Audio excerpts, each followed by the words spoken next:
Ring Kings Boxing World. I'm Big Q, man. Shout out to the boxing community, man. We in this thing talking about the upcoming matchup.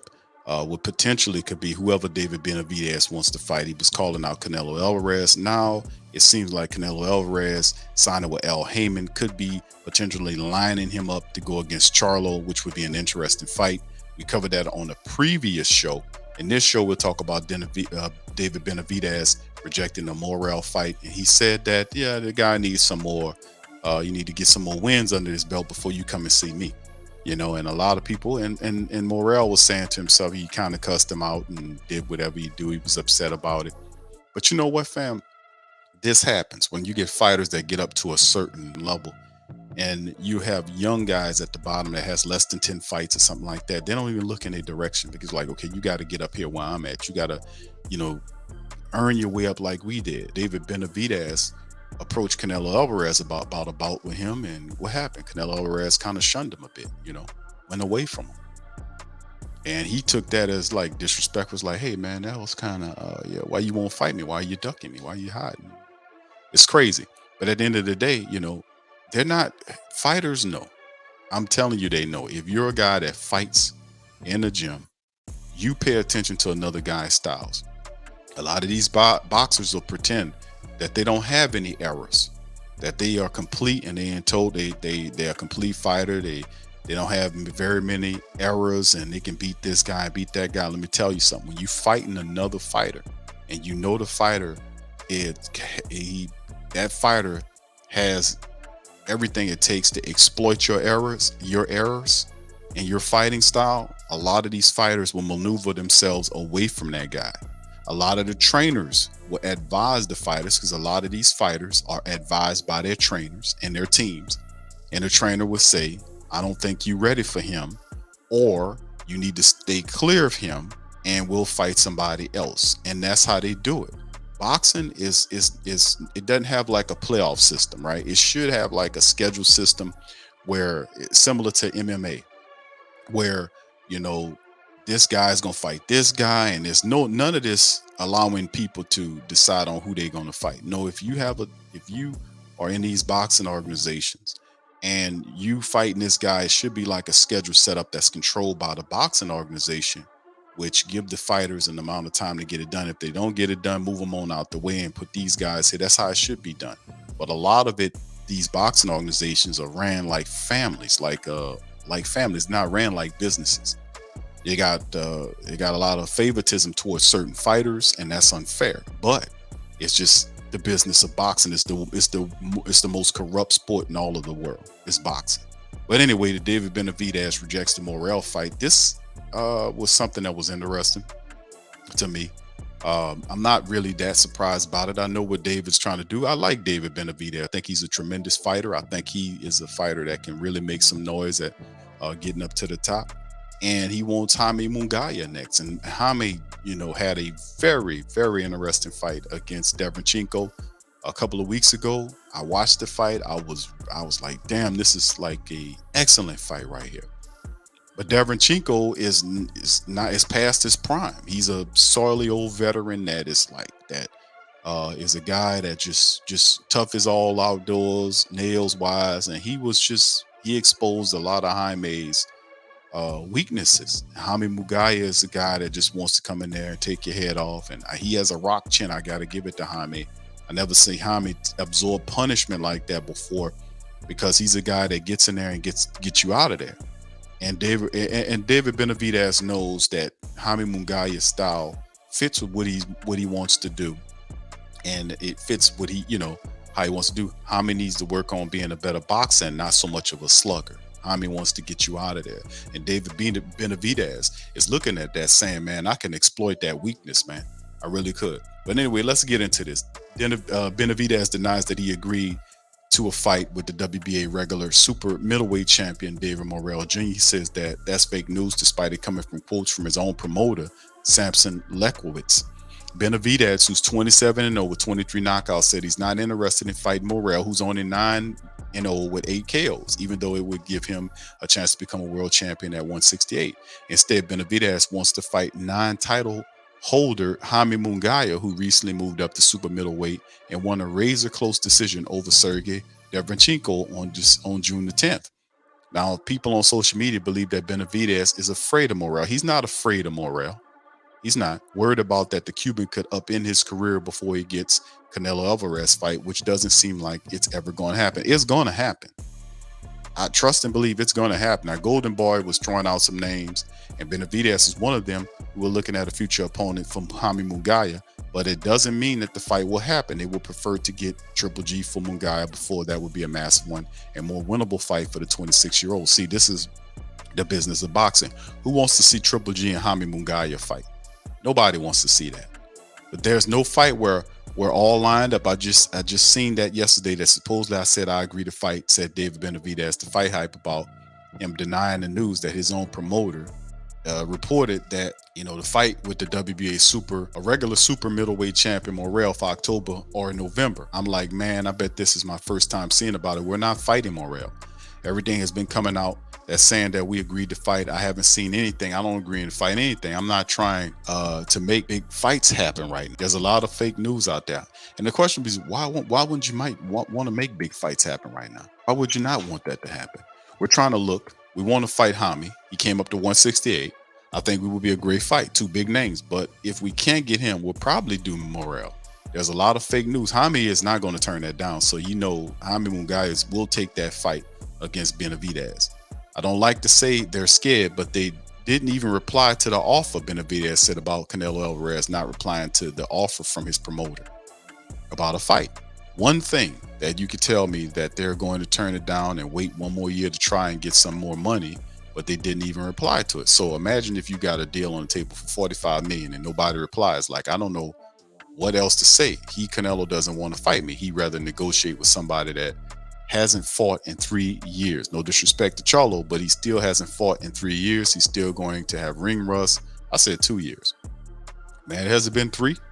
It's still a long time, said David Benavidez. But David Benavidez fighting Jaime Munguia is actually a pretty good fight. Now, a lot of people would like to see the Morrell fight, and he's right, because this is how he got his bones.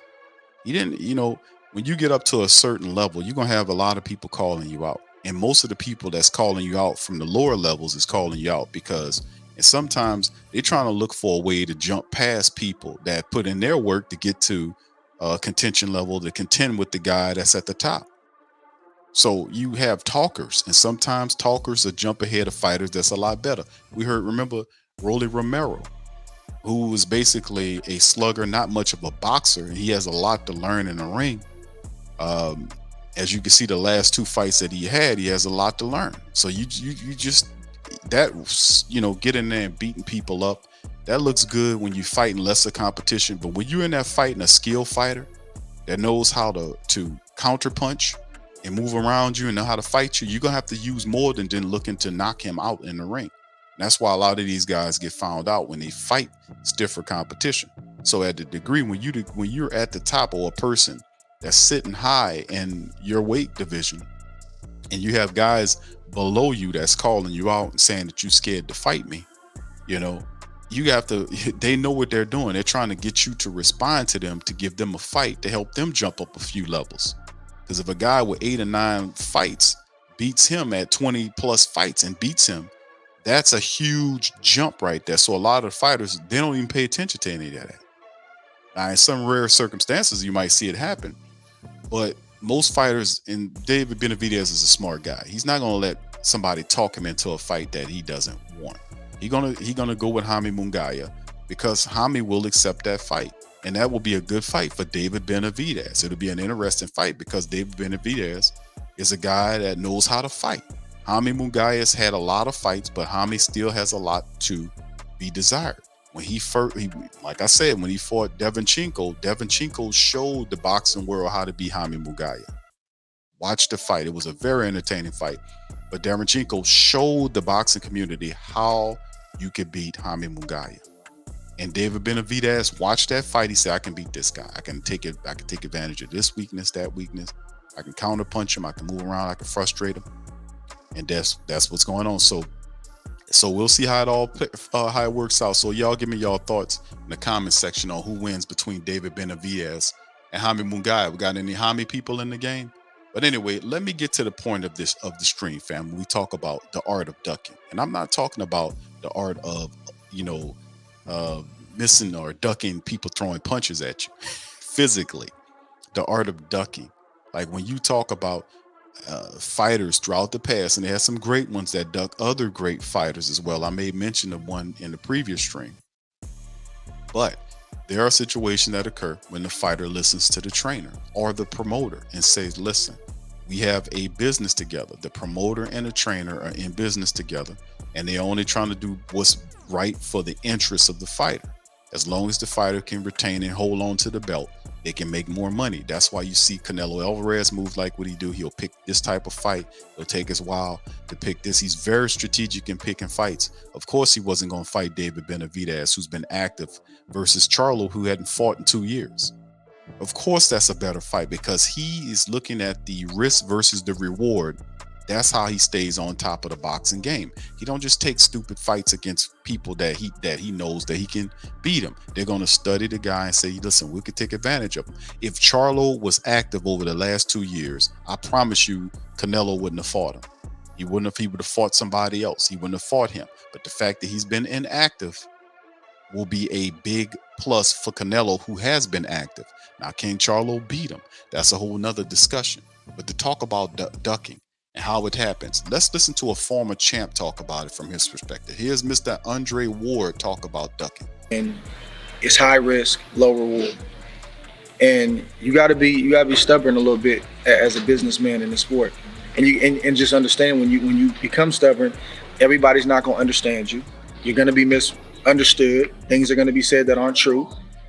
And I've learned, the hard way to try to stay in the pocket and not get too high with that or get too low. Or even take it personal. When I was younger in my career, I took a lot of stuff personal. I'm kind of built like that. You get slighted, it's like, all right, I'm gonna show you. As I got older, going through the lawsuit period, I learned a lot. Like, man, this is just business. I'm not like, I expect you to do that. So what's my counter? So I think when it comes to negotiations, like, I don't respect, like, you can tell it's a lot of ways to duck a fight these days. Bernard talked about it yesterday. Bernard Hopkins, in one of these interviews, I saw that fighters hide behind managers, fighters hide behind promoters, they hide behind propaganda. Well, I tried, he didn't want it, that kind of stuff. The fans don't really know, they choose a side, and we don't get the real story. Fighters can duck by, they can have a good deal on the table and they just don't want to fight that fighter, and they can keep moving the goalpost. I don't respect that. And you kind of sense when that's happening. It's different with a Spence and Crawford where the fight's going to happen, but bro, we got to figure this out. Okay, man, we got past the percentage. Okay, now we got to figure out the sponsorship. Now we got to figure out the gate. Now we got to figure out this split and that. Like, that's just business. Like, and if you guys knew all the details of how that stuff is being played out, there would be a lot more respect for both of these guys, because they're literally putting their business hats on, saying, we're going to do the warrior thing, but we're securing our future right now. So it's a fine line, bro. It's a fine line. But you can kind of tell when somebody's ducking a situation and using money as a reason and an excuse versus two guys just trying to make sure the business is handled. And I've been very outspoken. All right, so yeah, that's the former champion Andre Ward, giving you the game on that particular side of it, which is very interesting. And I'm kind of sharing this with you guys is because that's a part of the ducking paradigm. It's like, okay, guys are ducking a guy because he's afraid of him. A portion of that is true, because most fighters that's very intelligent, and Canelo Alvarez, I'm not saying that he's a ducker, but what I'm saying is he's very strategic about who he fights, because the goal is, it's always a certain level of risk, but is the reward and the risk worth it for me to fight this guy who might be a little younger? His style might be the perfect style to defeat me, and I know that because I studied the film. He could be faster, more powerful. They do all of the homework, and they have to, because he has everything to lose against a fighter that has nothing to lose, right? So usually if you're the guy that's sitting on top of everything and you're the champion, you're not going, this is not Middle Eastern time where the guy walks up to the throne and says, I challenge you to fight me. And then you, okay, pick your weapons and then we fight. They don't do that. They don't do that. And a lot of the money stops that kind of thing from happening at the next level. So as you heard Andre Ward talk about, you could tell the difference, and we could. Like, I never said that Errol Spence or Bud Crawford were ducking each other. I knew what happened was that it it was always A side, B side, this type of stuff. This happened several years ago in an unsuccessful way.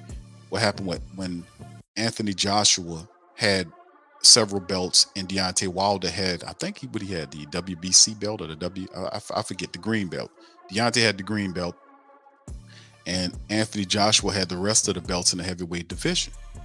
And Deontay went over there to Europe to try to get the fight made, and he was calling for a. He was saying that he was the A side, and I was sitting up here doing shows saying, "This man crazy, man.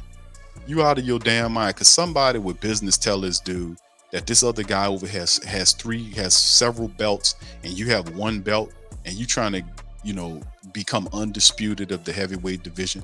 That you need to step up, and you have to be more than likely to take the B side. If he would have took the B side, I think that the deal would have got done.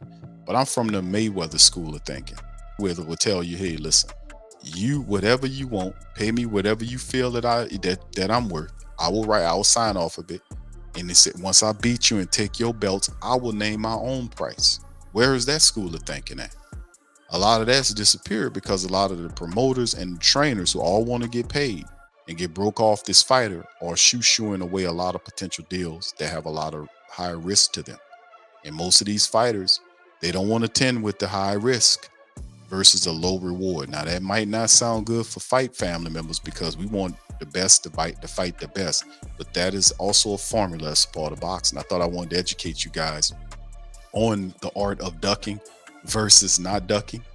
All right, so anyway, with that being said, let me get out on that, man. I appreciate y'all tuning in for this episode of Ring Kings Boxing World. Please feel free to light up all the damn buttons. Light them all up, hit the subscribe button, and when that pops out, there's a bunch of other buttons there. Just smash all of them, light them all up, and make sure you share the Ring King Boxing World commentary on with the rest of the boxing community. I'm Big Q. I'm going to tick out on that. I love y'all. I appreciate y'all, man. Keep your heads up, and I'm holler at y'all on the flip. Peace.